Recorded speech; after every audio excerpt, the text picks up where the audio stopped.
Lady Pépette, sorcière disco. Texte de Christine Naumann-Villemain, illustration de Stéphane Sénégas, Kaléidoscope. C'est l'histoire d'une sorcière méchante, très méchante et affreuse, vraiment affreuse. Évidemment, une seule chose l'intéresse, manger des enfants. Mais comme elle est moche, terriblement moche, les enfants se sauvent dès qu'ils la voient et elle n'en attrape jamais. Elle a bien essayé d'en piéger 2 en les attirant dans sa maison en pain d'épices, mais ce n'était pas une très bonne idée. Les 2 garnements l'ont enfermée dans le four et lui ont volé ses économies. Elle décide alors de se rendre au congrès des sorcières qui est l'endroit rêvé pour connaître les dernières nouveautés en matière de pièges à enfants. « Que deviens-tu » lui demande la fée Carabosse. « Ça marche les affaires ?»« Oh là là, dur, ça fait une éternité que je n'ai pas attrapé d'enfant. » « Ah, les temps changent, interviennent la vieille Pustula. Les bonbons sont dépassés. Les enfants d'aujourd'hui veulent des paillettes, du spectacle. Pour les attirer, il leur faut de l'exceptionnel, du sensationnel, du show business, du grandiose. Bref, il faut les épater, les sidérer, les scotcher. La sorcière prend des notes et s'en retourne chez elle avec un plan d'enfer. Grand 1, relooking. Grand 2, cours de chant. Grand 3, cours de danse. À l'Institut de beauté, l'esthéticienne se désole. « Oh là là, il y a du travail, ma petite dame. Depuis combien de temps n'avez-vous pas fait de masque hydratant? Votre peau est toute sèche et ses grands poils sur le menton. » Toute la semaine, la sorcière se fait patouiller, chouchouter, pomponner. C'est dur, mais à la fin, le résultat lui plaît. Au conservatoire de la chanson, la professeure en a les oreilles écorchées. « Ouyouyou, il y a du boulot, reprenez. Au clair de la lune, pour voir. Oh, oh, oh, oh, oh. Non, arrêtez. » Toute la semaine, notre sorcière fait des mamemi-momu, des do-ré-mi-fa-sol. C'est dur, mais à la fin, le résultat lui plaît. À l'école de danse, la professeure en reste les bras ballants. Eh ben, c'est pas gagné. Tournez un peu pour voir. Les bras comme ça. Bon, on repart à zéro. Savez-vous où sont vos pieds? Toute la semaine, la sorcière fait du hip-hop, des claquettes, du flamenco et des petits sauts. Et arrêtez les cacahuètes, ordonne la danseuse. Vous avez de trop grosses fesses. La sorcière est épuisée, mais à la fin, le résultat lui plaît. De retour chez elle, la sorcière se dit qu'il lui faut un nom de scène, quelque chose qui sonne bien, facile à retenir. Suzy, Dolly, Laurine, Zazette, Lady. Lady Pépette, oui, ça c'est un nom. Toute contente de sa trouvaille, elle s'enferme dans son salon et met au point un numéro qu'elle répète sans relâche jusqu'à ce qu'il soit parfait. Puis elle s'inscrit à une émission de télévision.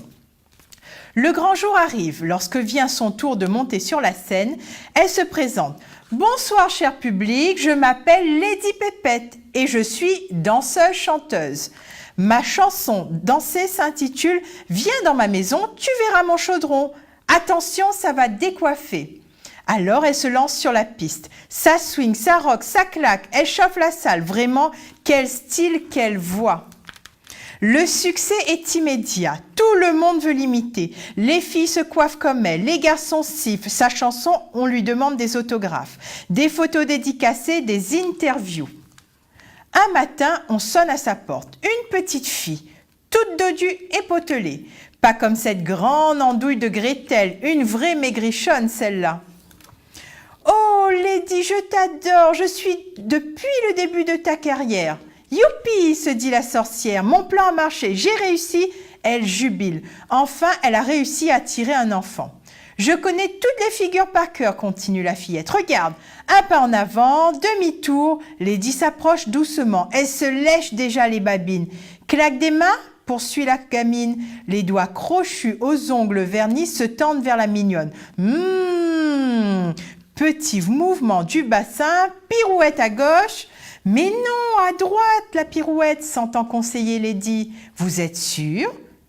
C'est quand même moi qui l'ai inventé, cette chorégraphie. Et après, demande la petite fille. Après, petit pas, tourne la tête. 1, 2, claque des doigts. Non, pas comme ça, comme ça. Ah oui, j'ai compris. Tiens, se dit Lady, et si j'en faisais une danseuse, elle pourrait être derrière moi, ça ferait pas mal dans mon spectacle. Bon, tiens, oui, d'accord, bonne idée, mais le prochain enfant, je le mange. Le lendemain, on sonne à la porte. Un petit garçon tout mignon et très appétissant, pas comme cette grande asperge d'Ansel qui sentait le chou. « Lady, Lady !» s'écrie l'enfant hystérique. « Prends-moi dans ton show, regarde, je danse hyper bien !»« Ah non !» se dit la tortière, « celui-là, je le boulotte !» Mais le gamin s'est déjà lancé dans une démonstration ahurissante. « Après tout, il serait pas mal dans mon numéro, se dit Lady. Bon, mais le prochain, juré craché, je le mange. » Le lendemain, ding-dong. Une classe de CE1 tout entière a envahi le perron. « Quel festin !» se réjouit Lady. « Je vais même pouvoir en surgeler. »« Oh, Lady, on adore ce que tu fais, » dit le délégué de classe. « On est venu pour apprendre les pas. » Lady réfléchit quelques instants et une idée lumineuse surgit dans son esprit. Et si je montais une comédie musicale, elle s'intitulerait « Lady Pépette et les pépites, The Show ». Il y aurait des effets spéciaux, des danseurs sur ressort géants, des figures en volant. Lady Pépette rêve, la troupe irait en tournée à Las Vegas, puis dans le monde entier. Il y aurait des vêtements Lady Pépette, des sacs Lady Pépette. Oui, c'est ça. Je suis géniale. Réflexion faite, ce n'est pas tellement intéressant de croquer les enfants. C'est gras et sucré. Et je n'ai pas intérêt à prendre du poids si je veux faire du cinéma.